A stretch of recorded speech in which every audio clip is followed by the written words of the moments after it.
Bonjour à toutes et à tous. Je pense qu'on va pouvoir démarrer notre webinaire du mois de mai. Bienvenue avec nous.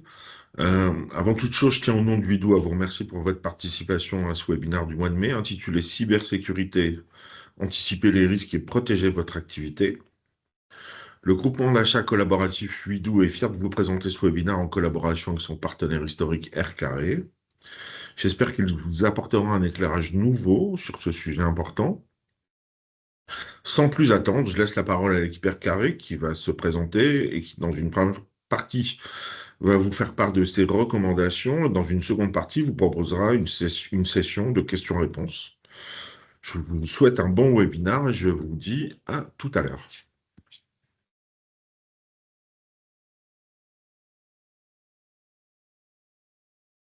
Bonjour à tous.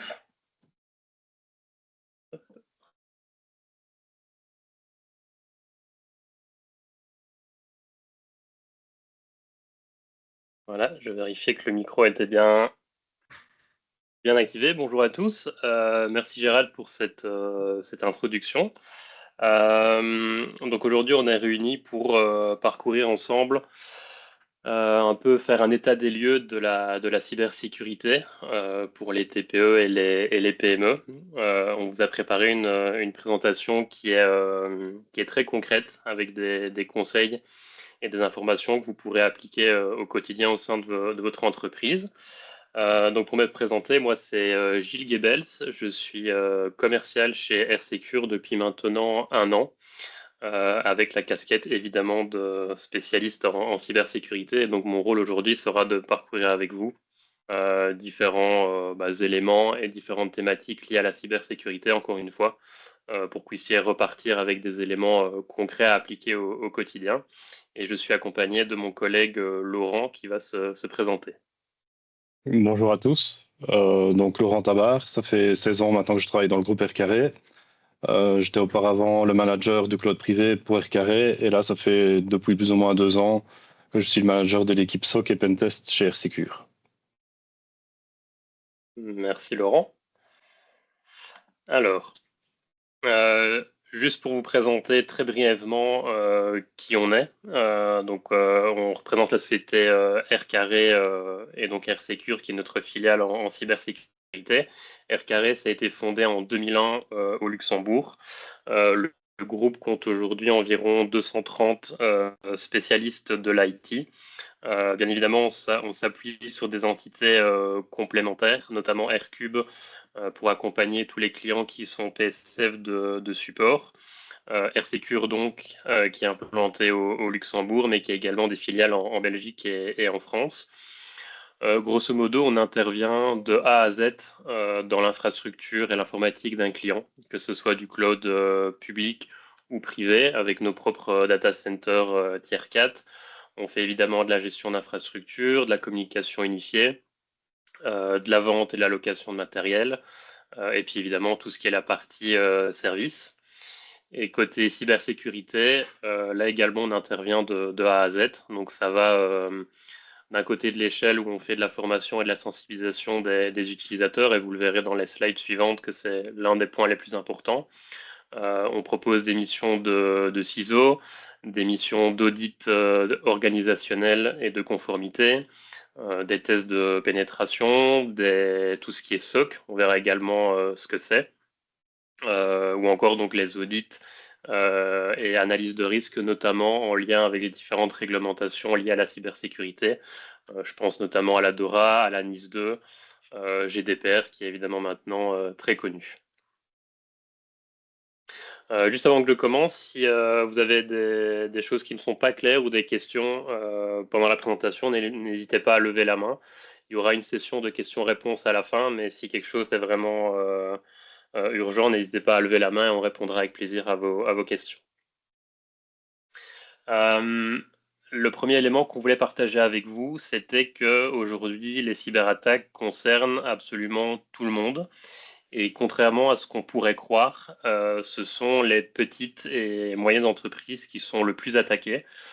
pour la simple et bonne raison que les hackers sont parfaitement conscients que les petits acteurs, les petites entreprises ont moins de ressources, moins de moyens et sans doute aussi moins de connaissances pour se protéger par rapport à des grandes entreprises qui, à contrario, ont les moyens de se protéger. Et quand on regarde les chiffres des cyberattaques en Europe, ici ce sont les chiffres compilés pour 2025, ben on se rend compte qu'il y a énormément d'attaques qui ont lieu dans les entreprises. Dans le graphique de gauche, vous voyez notamment, par exemple, forcément les attaques par déni de service qui restent en tout cas la technique la plus utilisée. On voit également que les ransomware, donc ce système qui permet à un hacker de chiffrer vos données et puis de demander une rançon, sont également très présents. Et à droite, vous voyez le sentiment de préparation, où on se rend compte que pour certains types d'attaques, en fait, les dirigeants d'entreprise, les patrons, sont parfaitement conscients qu'il y a un gap, qu'ils ne sont pas encore tout à fait prêts, malgré les chiffres qui confirment qu'il y a énormément de cyberattaques. On vous a également préparé les chiffres pour le Luxembourg, en ordre de grandeur pour les participants qui sont du côté belge. Il faut savoir que c'est plus ou moins similaire, proportionnellement évidemment. En tout cas, au Luxembourg, on compte environ 1500 attaques par semaine, ce qui est énorme. Ça représente une augmentation de plus de 80% depuis 2024. Et les premiers chiffres de 2026 vont plus ou moins dans le même sens. Généralement, la faille originelle, c'est une fuite d'informations, généralement liée à un phishing par email ou bien sur les réseaux sociaux ou bien par SMS, ce qui permet en fait aux hackers de rentrer dans le système informatique d'une entreprise. Deux autres infos importantes, c'est qu'on a également calculé le coût moyen d'une cyberattaque pour une société. Dans le meilleur des cas, on a un coût moyen qui avoisine les 20 000 euros. Et on a quand même une compagnie sur 8 qui rapporte un coût supérieur à 200 000 euros. Ces coûts-là, elles incluent évidemment ce qu'on appelle l'arrêt de production. Donc votre entreprise ne peut plus tourner, vous ne pouvez plus contacter vos clients, vous ne pouvez plus produire vos matières premières, vous ne pouvez plus payer vos factures, etc.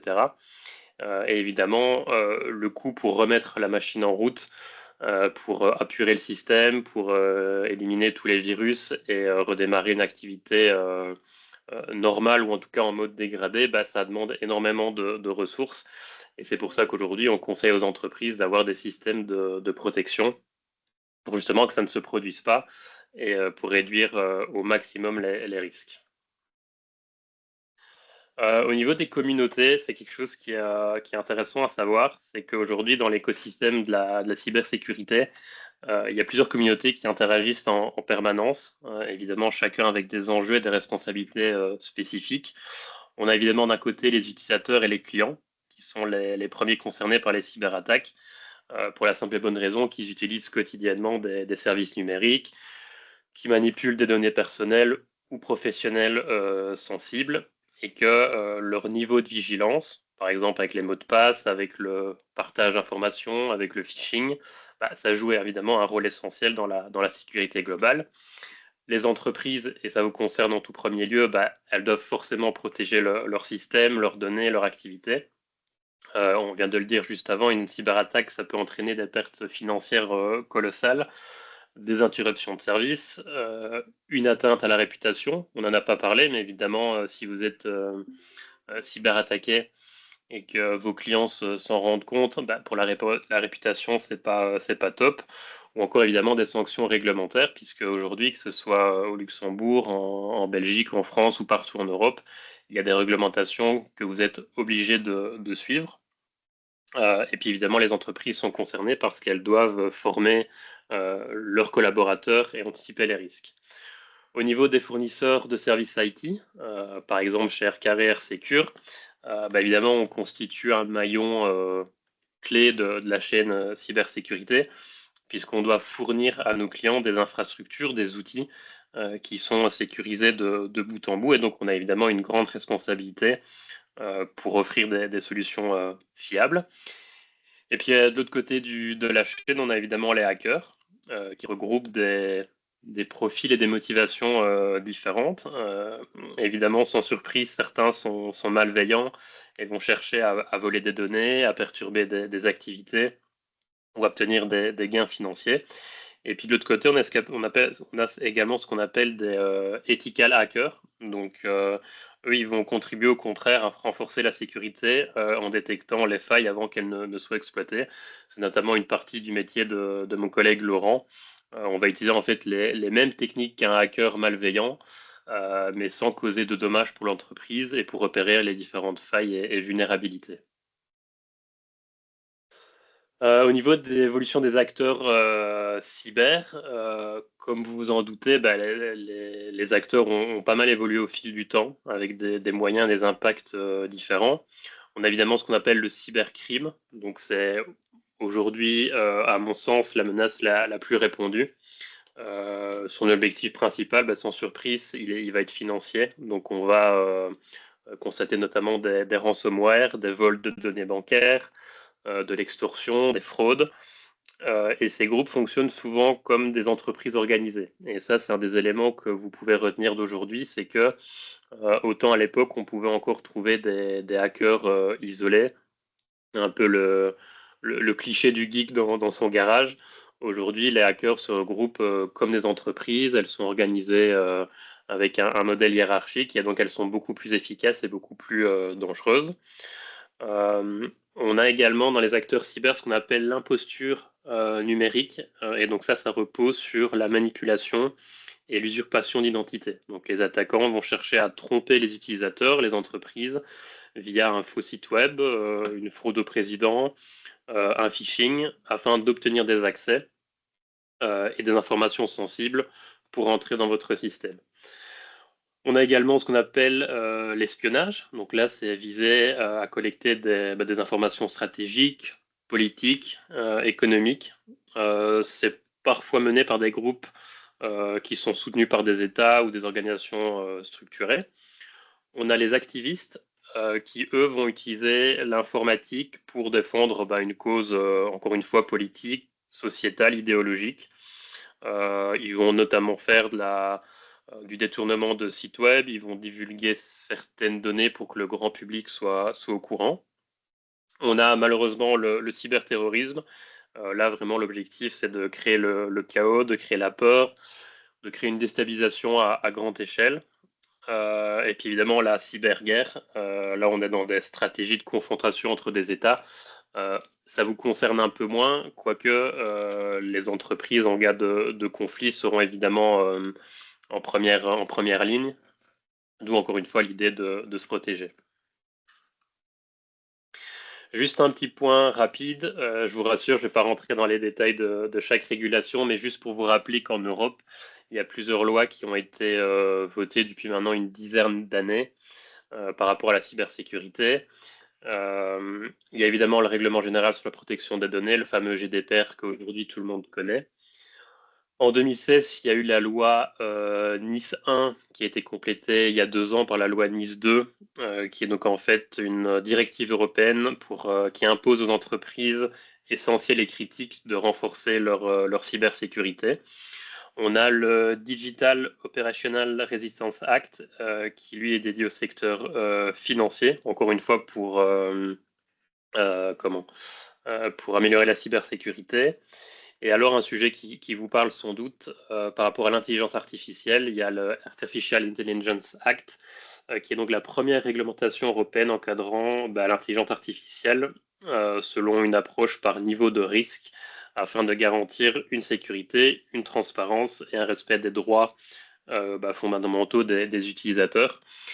Si vous utilisez l'intelligence artificielle au sein de votre entreprise, que ce soit avec Claude, avec ChatGPT, avec OpenAI ou que sais-je, c'est intéressant de se renseigner sur ces directives européennes parce qu'elles vous imposent certaines contraintes.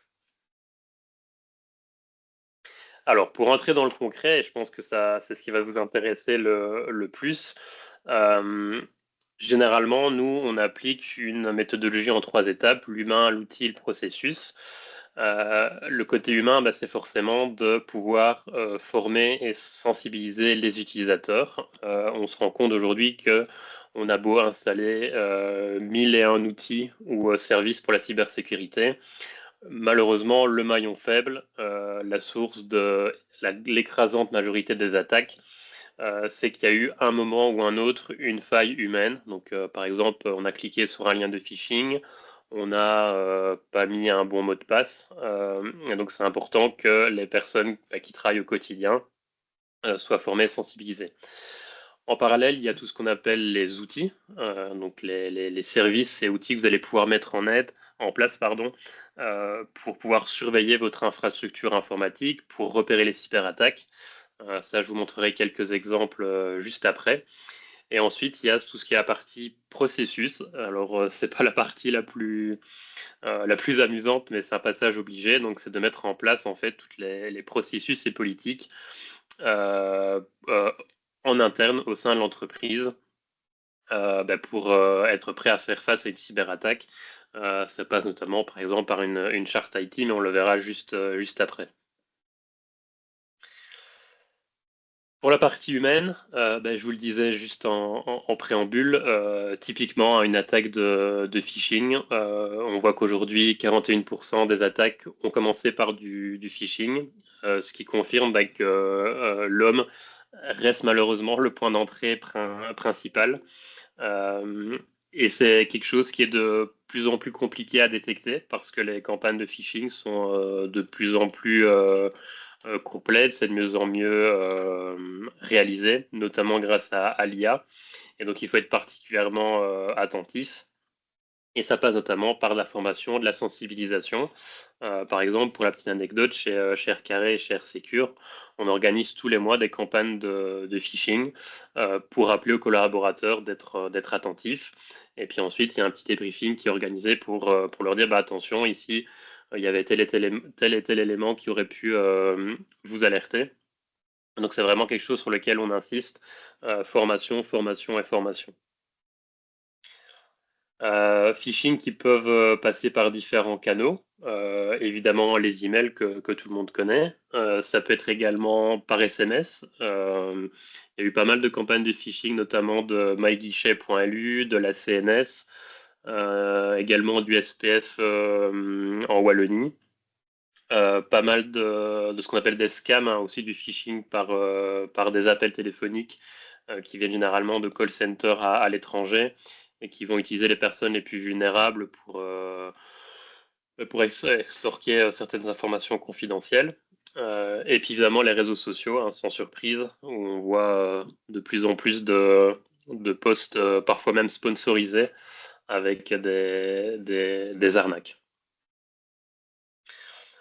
Au niveau des authentifications, il y a 3 méthodes que vous pouvez utiliser pour vous authentifier. Il y a évidemment tout ce que vous savez, donc typiquement vos mots de passe, que vous ne devez évidemment jamais écrire, que vous devez conserver individuellement. Et évidemment, choisir des mots de passe solides, on va le voir juste après. Il y a tout ce que vous avez, donc typiquement votre carte d'identité. Ça peut être un token, ça peut être un certificat LuxTrust. Qui est facile à gérer, mais qui est évidemment sensible au vol. Il faut être prudent. Et puis, il y a tout ce que vous êtes. Donc, typiquement, les données biométriques, vos empreintes digitales, reconnaissance éventuellement visuelle, qui est évidemment impossible à changer en cas de vol, mais qui est évidemment plus difficile à intercepter. Au niveau des mots de passe, je ne vais pas m'attarder longtemps parce que je pense qu'aujourd'hui tout le monde en est conscient, mais un rappel est toujours intéressant. Par rapport à la sécurité de votre mot de passe, ici en fait le tableau vous montre en combien de temps votre mot de passe peut être hacké selon le nombre de caractères, par exemple ici entre 6 et 18, et la complexité du mot de passe selon que vous ayez uniquement des numéros, des lettres minuscules ou majuscules et des caractères spéciaux. Donc ici, vous voyez que si vous êtes par exemple à 18 caractères avec des minuscules, des majuscules et des caractères spéciaux, votre mot de passe ne sera très probablement jamais hacké. Et inversement, si vous avez un mot de passe très simple, il sera hacké très rapidement. Vous avez peut-être l'impression que j'enfonce des portes ouvertes et que c'est une banalité, et pourtant on se rend compte au quotidien y compris chez nos clients, qui a un gros travail de pédagogie à faire sur l'authentification, sur les mots de passe. Et donc, on insiste vraiment sur ce point-là. Au niveau de la gestion des mots de passe, il y a pas mal de gestionnaires, d'éditeurs qui proposent des gestionnaires de mots de passe qui vous permet en fait d'enregistrer, de centraliser tous vos mots de passe au sein de votre gestionnaire. Ici, on a cité Passbolt parce que c'est un acteur luxembourgeois et donc on voulait le mettre en avant. Et donc, ça vous permet de ne pas devoir retenir tous vos mots de passe. Vous retenez simplement le mot de passe de votre gestionnaire. Et à chaque fois que vous souhaitez vous connecter à un site web, vous allez dans votre gestionnaire et vous retrouvez vos identifiants. Et donc l'idée étant évidemment de ne pas conserver vos mots de passe sur votre téléphone ou dans un vieux fichier Excel, puisque évidemment si vous le perdez, vous n'avez plus accès à aucun service. Alors qu'un gestionnaire de mots de passe, il est stocké en ligne dans le cloud, et donc quel que soit l'appareil sur lequel vous êtes, vous pourrez les retrouver. Ici, on va pas faire le test actuellement, mais vous pourrez aller sur le site Have I Been Pwned en fait, et vous pourrez taper soit votre numéro de téléphone ou bien votre adresse email personnelle ou professionnelle, et ça vous permet de constater, de voir si vos coordonnées, vos informations personnelles ont déjà été publiées dans ce qu'on appelle des leaks, donc dans des fuites de données. Généralement, quand vous faites le test, vous allez probablement apparaître dans 1, 2 ou 3 fuites de données. Et si c'est le cas, le site vous conseille de changer votre mot de passe et de mettre à jour vos données. Donc ça, vous pourrez faire le test après la présentation. Au niveau authentification, on recommande également de mettre en place l'authentification multifacteur. C'est de plus en plus courant, mais on constate encore une fois que très souvent ce n'est pas le cas parce que les collaborateurs veulent se simplifier la vie. Et malheureusement, on a quasiment 100% des comptes hackés chaque mois n'utilisent pas d'authentification multifacteur. Aujourd'hui, vous pouvez utiliser différentes applications gratuites qui existent, notamment Microsoft Authenticator, et également Google Authenticator, ou bien des tokens physiques qui existent selon les contextes. En termes de sécurité physique, c'est important d'en parler parce que souvent on parle de cybersécurité, on voit le hacker derrière son écran, et en réalité on a également pas mal de failles de sécurité purement physiques. Typiquement, par exemple, laisser des informations confidentielles sur votre bureau avec des documents, des clés USB, des ordinateurs qui ne sont pas verrouillés. Et donc, c'est toutes des données qui peuvent être utilisées par des personnes malveillantes. C'est pour ça qu'on conseille notamment de verrouiller l'écran à chaque fois que vous quittez votre poste, ou encore de verrouiller les armoires quand vous n'êtes pas dans la pièce. Encore une fois, on est parfaitement conscient que ça peut sembler assez évident comme conseil, et pourtant c'est quelque chose qu'on constate au quotidien quand on fait des audits de sécurité. Au niveau des nouvelles technologies, malheureusement pour nous, mais heureusement pour les hackers, ce sont toutes des technologies qui vont accroître les risques en cybersécurité. Forcément avec l'intelligence artificielle, je pense on utilise tous maintenant un chatbox de type ChatGPT, Copilot, Claude, etc. Et généralement, on ne prend pas la peine d'anonymiser les données qu'on va envoyer sur l'intelligence artificielle. Et donc, c'est des données qui vont être utilisées par le langage de l'intelligence artificielle pour nourrir sa base de données. Donc, c'est des données qui peuvent se retrouver ensuite publiques. On a également l'intelligence artificielle qui va être utilisée pour créer des cyberattaques ou des campagnes de phishing qui sont beaucoup plus sophistiquées. Et alors, si on va encore un peu plus loin dans le futur, notamment avec l'informatique quantique, où les mots de passe pourront être hackés plus facilement, ou des attaques qui pourront être réalisées plus facilement, d'où la nécessité de se, entre guillemets, barricader au maximum dès maintenant pour être prêt. Au niveau des outils, on vous a fait un petit résumé des différents outils qui est possible de mettre en place pour vous protéger. Le premier, c'est ce qu'on appelle, je vais commencer par la gestion des vulnérabilités. Il existe aujourd'hui des outils qui vous permettent d'avoir une défense proactive contre les menaces et de pouvoir identifier les vulnérabilités qui ont lieu dans votre système informatique. Donc ça vous permet d'avoir une gestion continue, d'avoir une vue d'ensemble de votre parc informatique, pour avoir un peu un bilan de santé et voir si tout se passe bien. Et donc ça vous permet d'avoir une gestion proactive des risques, de pouvoir réduire les coûts, puisque si vous voyez les vulnérabilités, vous pouvez les résoudre directement. Vous pouvez avoir une amélioration continue et constante. Et donc avoir une meilleure gestion de ce qu'on appelle les actifs, donc de vos serveurs, de vos postes de travail, etc. Il y a également ce qu'on appelle la surveillance du réseau. Donc là, ça rejoint un petit peu la gestion des vulnérabilités, mais ici, l'idée, c'est d'avoir une surveillance en 24/7, un monitoring continu de votre réseau pour détecter les cyberattaques avant qu'elles ne causent des dégâts. Et pour ça, on va notamment pouvoir utiliser ce qu'on appelle un SOC. Je ne rentre pas dans les détails tout de suite, on va en parler juste après. Il y a également tout ce qu'on appelle la gestion des appareils. Donc ça vous permet en fait, depuis une console centrale, de pouvoir gérer toutes vos applications, tous vos appareils, de pouvoir notamment faire une mise à jour directement sur tous les appareils. Donc vous allez gagner énormément de temps. Vous allez avoir la certitude que tous vos appareils soient mis à jour. Vous allez pouvoir contrôler les logiciels. Encore une fois, vous allez pouvoir réduire les coûts de maintenance, puisque tout sera fait en une fois. Et puis ensuite, il y a ce qu'on appelle les audits techniques organisationnels. Audit organisationnel, c'est typiquement, vous allez faire un audit chez vous en cybersécurité pour voir un petit peu où vous vous situez. Est-ce que vous êtes conforme aux différentes réglementations et aux lois applicables? Et les audits techniques, là, c'est plutôt ce qu'on appelle du pen test ou test de pénétration en français, où là, justement, on va avoir un hacker éthique qui va se mettre dans la peau d'un hacker et qui va essayer de pirater votre système pour essayer de voir les failles et vulnérabilités. Évidemment, sans causer de dégâts à votre infrastructure, on est dans une approche bienveillante, mais ça va nous permettre de générer un rapport et de voir où est-ce qu'on doit intervenir.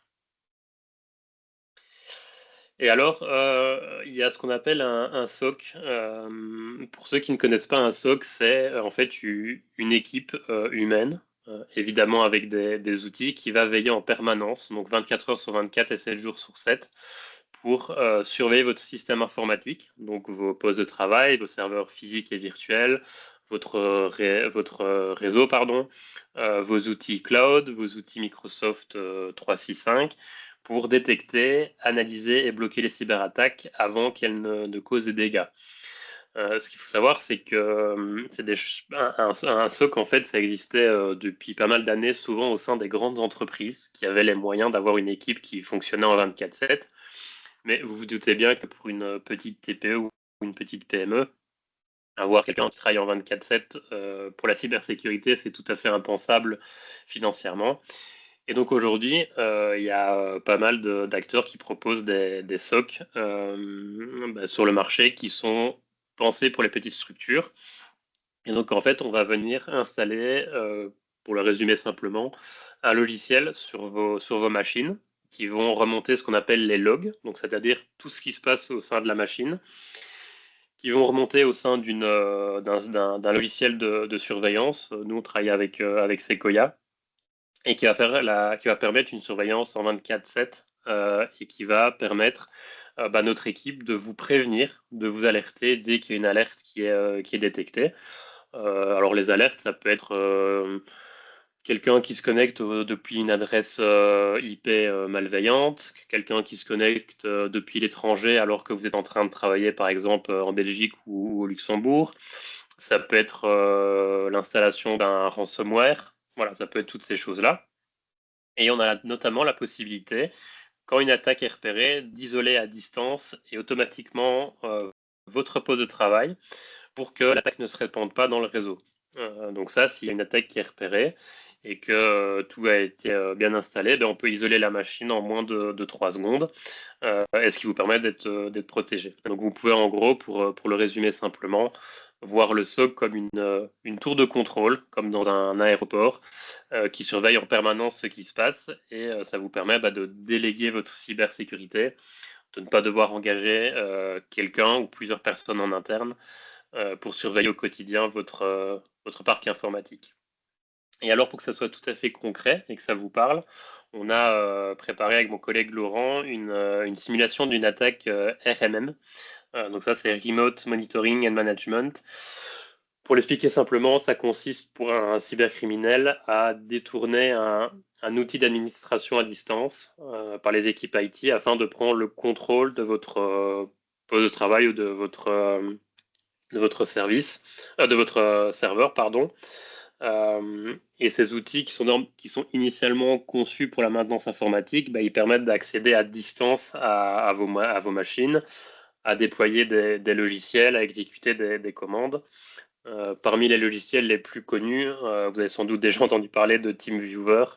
Il existe également AnyDesk. Et donc ici, Laurent a préparé 3 petites vidéos assez courtes pour vous montrer le point de vue de 3 personnes. Le point de vue de la victime, donc par exemple un collaborateur ou un chef d'entreprise qui se fait attaquer. Le point de vue du hacker, donc comment lui il travaille pour vous attaquer, et le point de vue du SOC, donc comment l'équipe en sécurité va repérer l'alerte et bloquer l'attaque. Donc ici, je vais montrer les vidéos et je vais passer la parole à Laurent qui va vous expliquer tout ça. Donc en premier lieu, le point de vue de la victime. Donc là, on peut voir que la victime reçoit un mail soi-disant Microsoft Teams qui lui notifie que certains de ses collègues essaient de rentrer en contact avec lui pour valider un fichier PDF. Donc la victime va cliquer sur ce fichier PDF et elle arrive sur un PDF qui est flouté et qui lui demande d'installer un plugin PDF pour justement le rendre lisible. Donc la victime va le télécharger et lancer l'installation. On va avoir quelques fenêtres qui vont apparaître pour l'installation de ce plugin. Voilà, donc là l'installation est terminée. Donc pour la victime, elle pense avoir installé un PDF, un plugin PDF pour rendre le PDF lisible. Mais en fait, ce qu'elle vient de faire, c'est qu'elle vient d'installer un outil RMM et du coup, une personne malveillante a maintenant accès à sa machine et elle peut prendre le contrôle en fait quand elle le désire. Donc là, on peut voir en bas à droite la réponse du SOC par rapport à cette installation. C'est que la machine va être isolée du réseau. Donc ça prend quelques secondes le temps que l'isolation se mette en route. Et là, on peut voir que maintenant, la machine n'a plus accès à Internet, n'a plus accès au réseau du tout. Donc le RMM en question qui a été installé sur la machine n'est plus utilisable pour le hacker. Alors ça, c'est le côté hacker. Donc ça, c'est la console que le hacker va utiliser pour remonter tous les outils RMM qu'il a pu installer à droite à gauche. Donc on a pu voir que la machine de la victime s'est connectée vu que le RMM a été installé. Donc le hacker se connecte en mode bureau sur la machine. Donc là, c'est comme s'il était devant l'écran. Et là, vu que la victime est en train de travailler sur sa machine, il voit tout ce que la victime est en train de faire. Donc, à côté de ça, il va pouvoir exécuter des lignes de commande, il va pouvoir télécharger des fichiers de l'entreprise, il va pouvoir uploader des fichiers. Donc là, il est vraiment maître de la machine, il peut en faire ce qu'il veut. Ensuite, au niveau de la réponse du SOC par rapport à cette attaque, on peut voir, comme on a vu dans la première vidéo, que la machine va être isolée. Donc, de nouveau, ça va prendre quelques secondes le temps que l'isolation se mette en place. Et voilà, maintenant l'écran est coupé. Donc la machine est isolée du réseau. Le hacker n'a plus accès à la machine de la victime. En fait, maintenant que la machine est isolée, le service IT de la victime va pouvoir analyser la machine, nettoyer, enlever le RMM avant de pouvoir remettre la machine en production et du coup de stopper l'attaque complètement. Donc là, on peut voir qu'il essaie de se reconnecter, mais ça ne fonctionne plus étant donné que la machine est toujours isolée du réseau. Et si on retourne sur la page d'accueil, voilà, on peut voir que la machine maintenant est complètement déconnectée du système. Ensuite, au niveau du SOC, là, on va d'abord voir la partie alerte. Donc l'installation du RMM a généré 2 alertes. Donc on va aller voir dans l'alerte RMM installation. Et là, en fait, sur la droite, dans la timeline, vous pouvez voir que le mesh agent.exe a été créé sur la machine, et c'est ce qui va générer l'alerte, étant donné que cet exécutable est lié à l'outil RMM. Ensuite, la partie playbook. Donc les playbooks, c'est ce qui permet d'automatiser un certain nombre d'actions et d'orchestrer toutes des réponses à incidents directement au niveau du SOC. Donc la playbook en question va permettre d'isoler la machine. Donc on peut voir, le playbook détecte qu'une alerte a été créée, il va aller chercher des informations dans cette alerte. Ensuite, il va valider certaines conditions pour descendre dans la branche de droite et faire de l'isolation de poste avec Sophos. Donc ici, c'est l'EDR Sophos, mais bien entendu, le SOC peut s'intégrer avec d'autres solutions comme du Trend Micro, du Defender et d'autres EDR.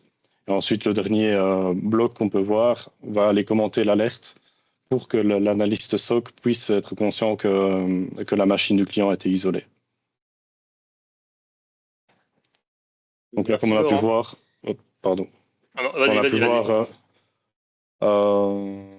Le SOC a permis de bloquer directement l'attaque à son début. Donc le hacker a juste eu accès quelques secondes à la machine avant qu'il soit détecté et que la machine soit isolée.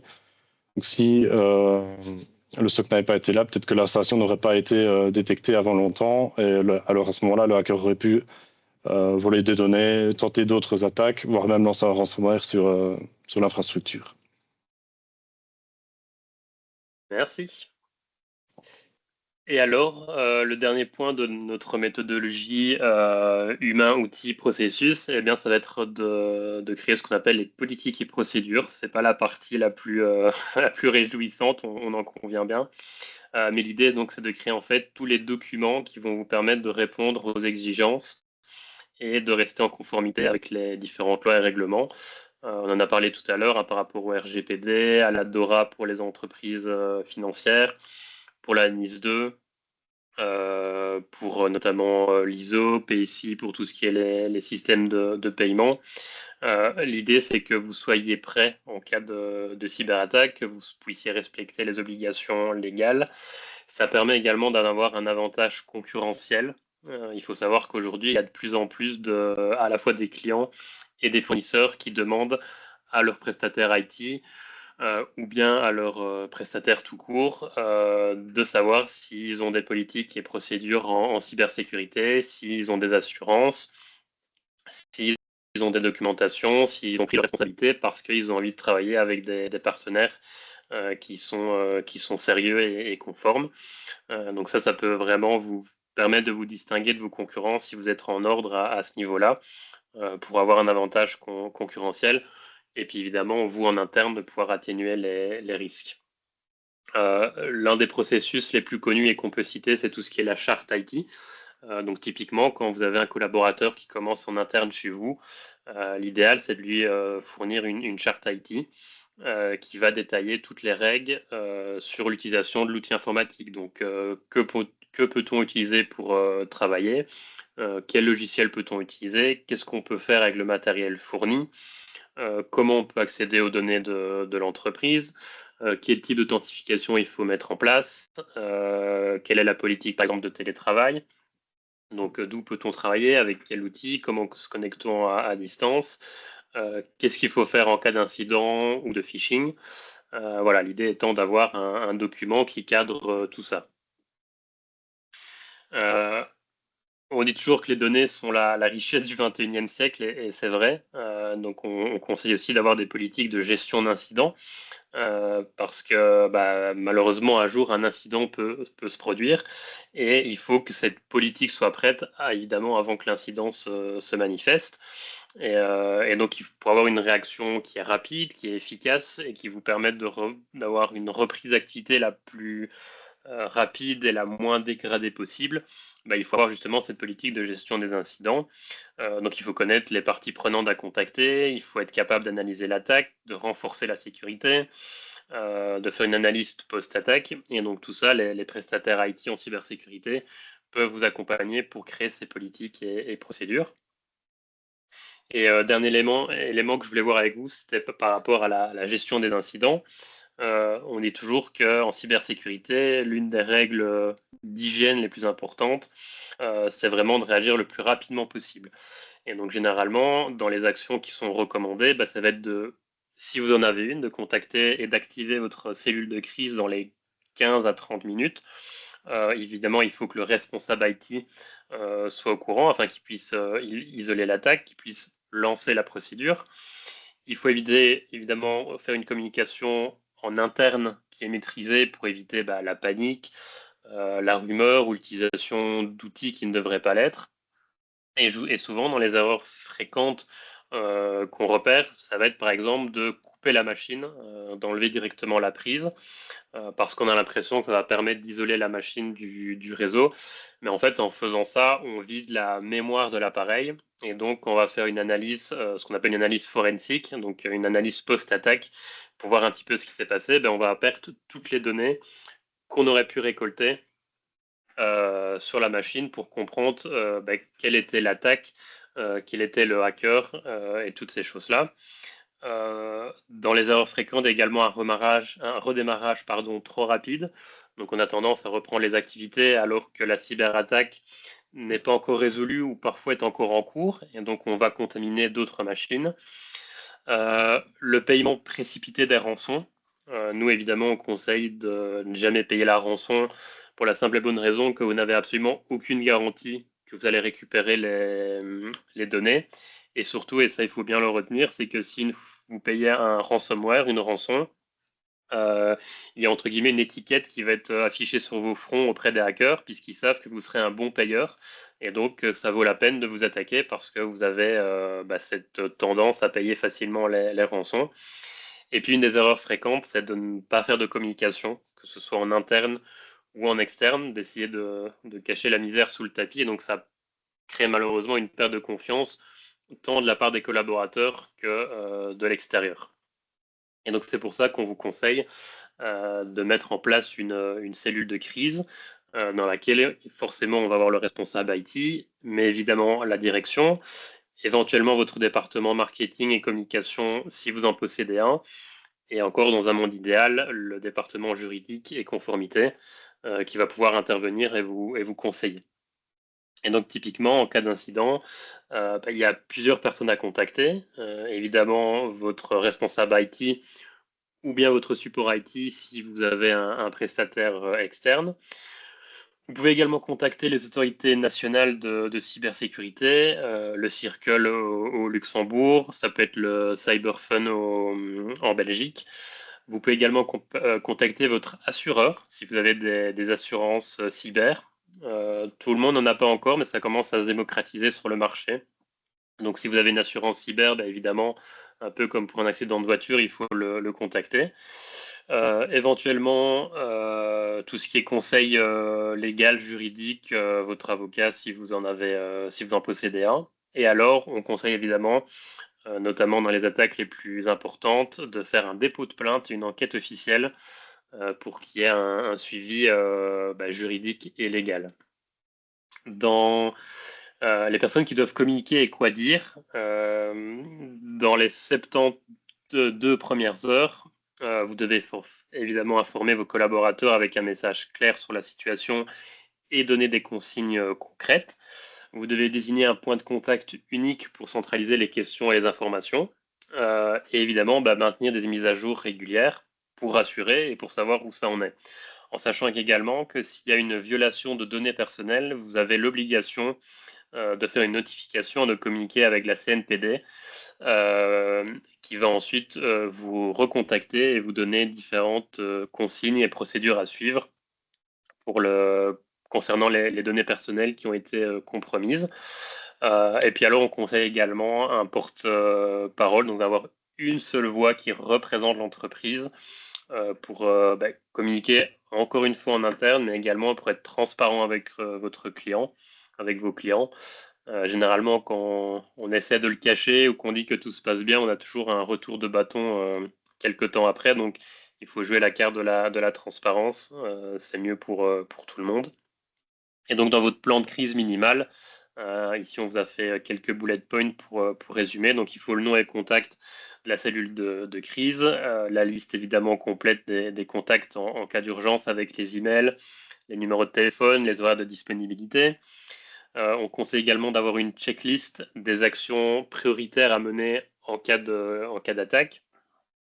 Et évidemment d'avoir une politique de backup, donc de sauvegarde des données, si possible externalisée, comme ça si vous avez une intrusion physique, un dégât des eaux, un incendie, vous pouvez récupérer vos données facilement. Avoir des messages qui sont pré-rédigés pour vous faciliter la communication. D'imprimer ce plan, d'avoir des copies dans un lieu sûr et surtout de faire des tests réguliers. On le conseille au moins une fois par an.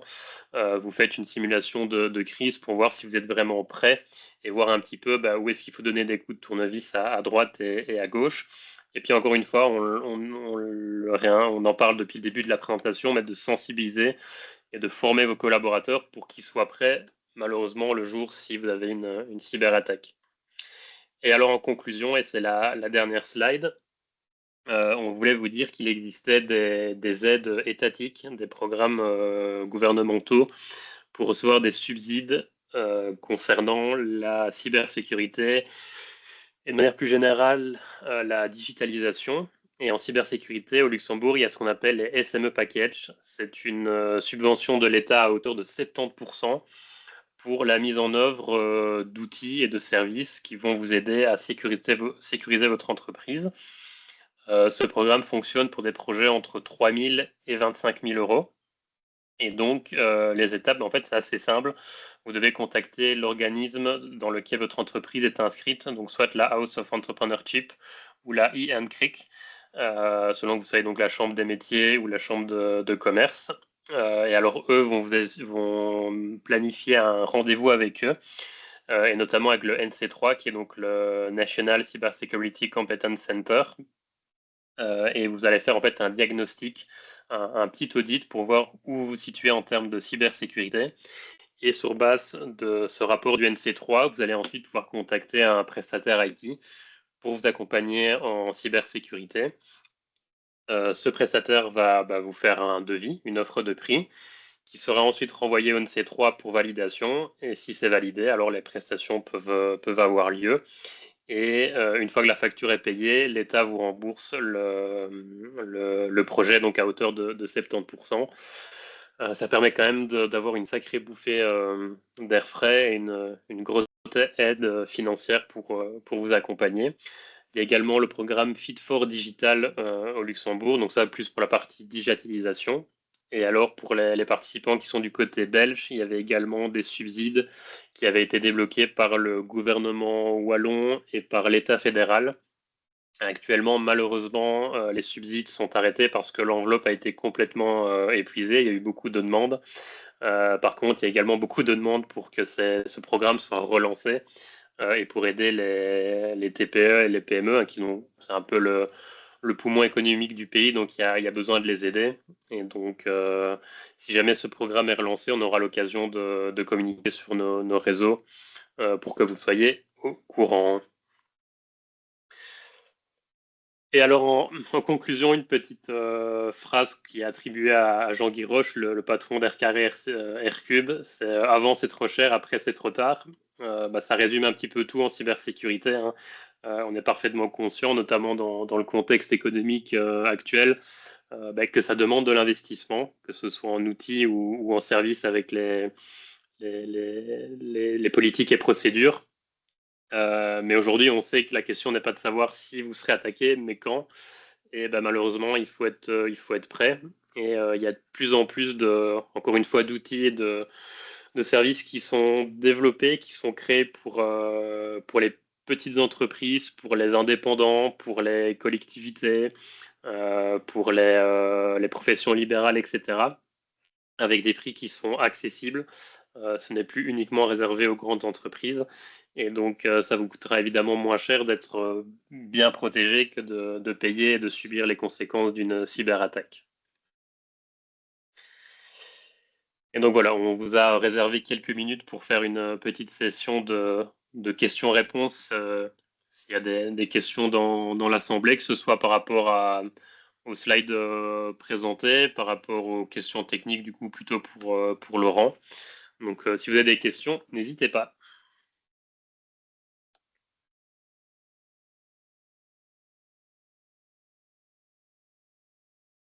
Ou peut-être que Catherine et Gérald ont une question.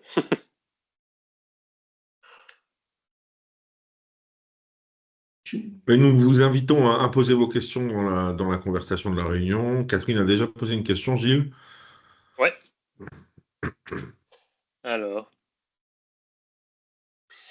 Donc, Catherine demande, faut-il intégrer des critères cybersécurité avec ses fournisseurs et ses prestataires extérieurs? Si oui, lesquels? Alors oui, tout à fait. Comme je vous le disais tout à l'heure, on a de plus en plus de fournisseurs, de prestataires extérieurs qui souhaitent se mettre en conformité avec la cybersécurité parce que leurs clients veulent travailler justement avec des fournisseurs, des prestataires qui sont conformes. Parce que naturellement, si un prestataire ou un fournisseur se fait cyberattaquer, ça va également impacter le client. Et c'est notamment le cas, par exemple, dans la directive NIS 2, pour les sociétés qui sont considérées comme essentielles et critiques. Ils sont obligés de demander à leurs fournisseurs et à leurs prestataires d'être conformes avec un certain nombre de critères qui sont variables selon le contexte et la taille du client. Mais effectivement, il ne faut pas hésiter à demander à vos fournisseurs et prestataires quel est leur état de santé, leur niveau de maturité en termes de cybersécurité. Et Catherine, tu demandais lesquels à appliquer. Là, ça dépend un peu du contexte, donc de la taille du client, son secteur d'activité, le nombre de collaborateurs.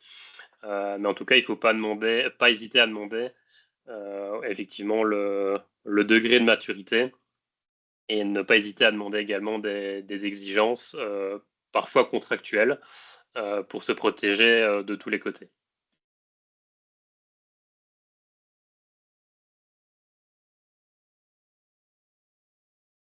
Alors, Lucien Proust, merci pour votre question. Lors de vos audits, quels sont les risques que vous constatez le plus souvent?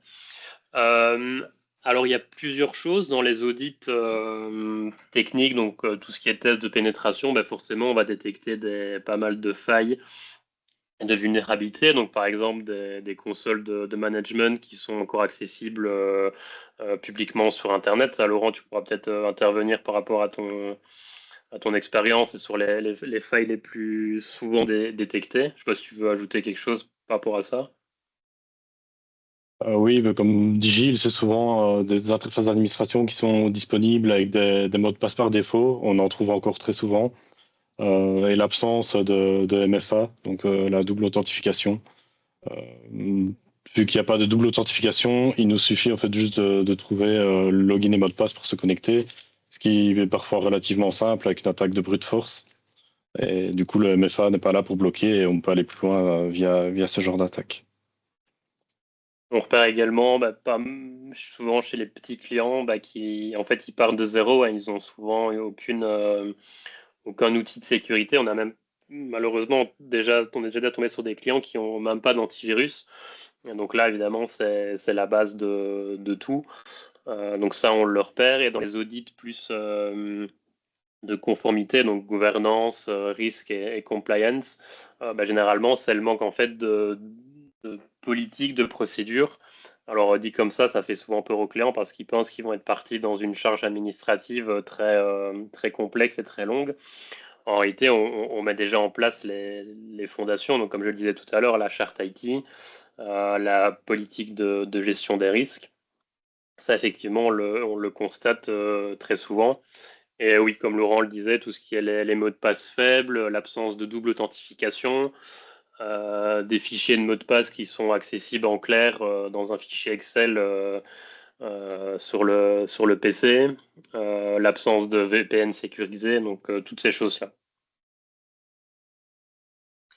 Alors, une question du secrétariat CLPS. Dans une petite SBL de promotion de la santé, est-ce nécessaire?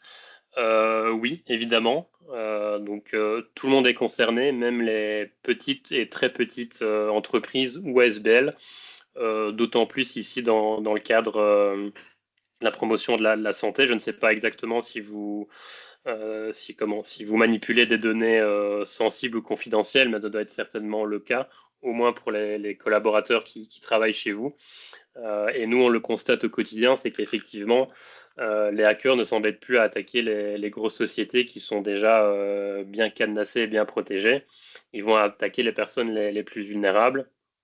Et c'est notamment pour ça qu'on a, bon, ici je parle pour AirSecure, mais on n'est pas les seuls. On a développé des outils pour justement accompagner les petites structures qui sont beaucoup plus vulnérables.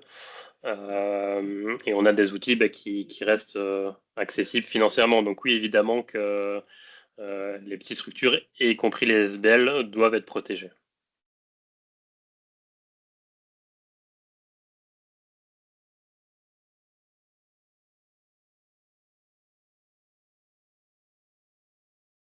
Chers participants, avez-vous d'autres questions?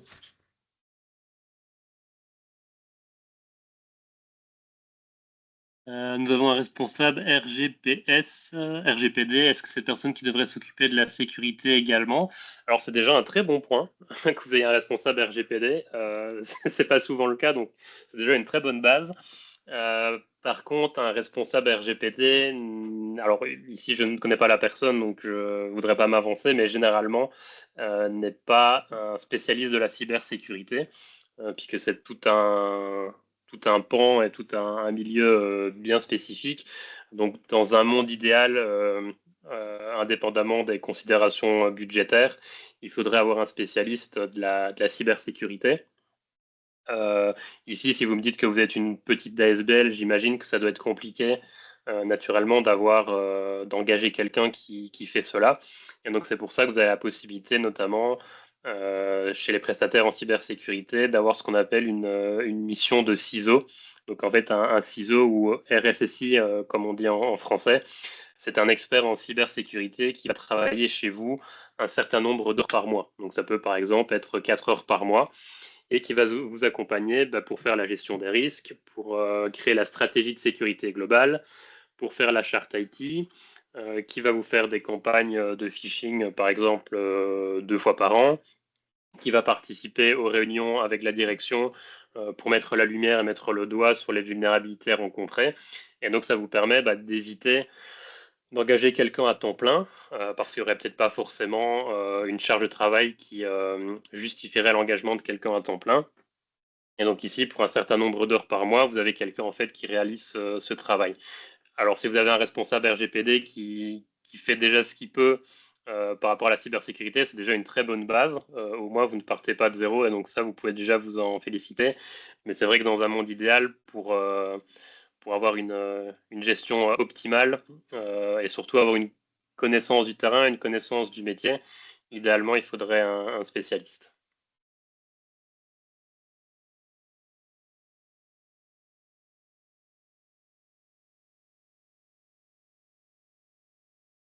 Très bien, comme leur tourne, et si vous n'avez pas d'autres questions. Ah, encore une. Oui, encore une. Pardon.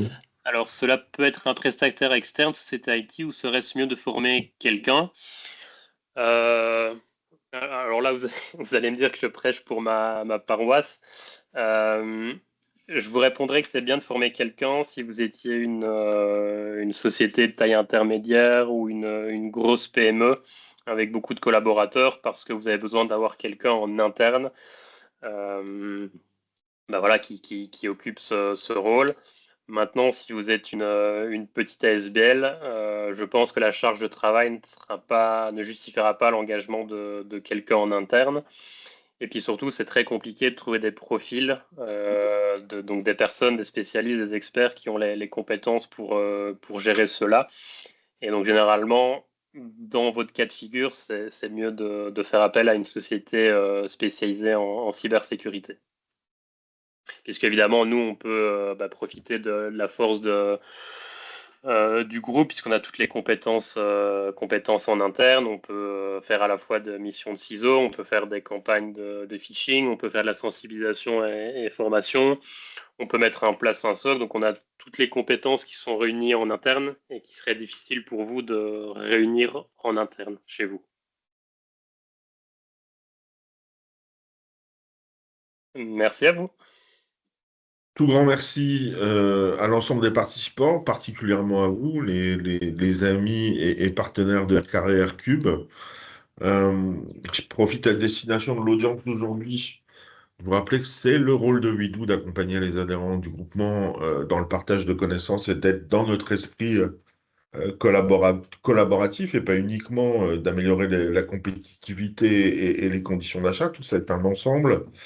Euh, je vous remercie donc beaucoup pour votre participation. Je donne rendez-vous au mois de juin, le 18, pour notre prochain webinaire qui aura pour thème les subventions énergétiques au Luxembourg. On sera accompagné par un de nos fournisseurs partenaires également. Et je vous dis à tout bientôt en vous souhaitant une bonne journée. À très vite. Merci à tous, à bientôt. À bientôt, bonne journée.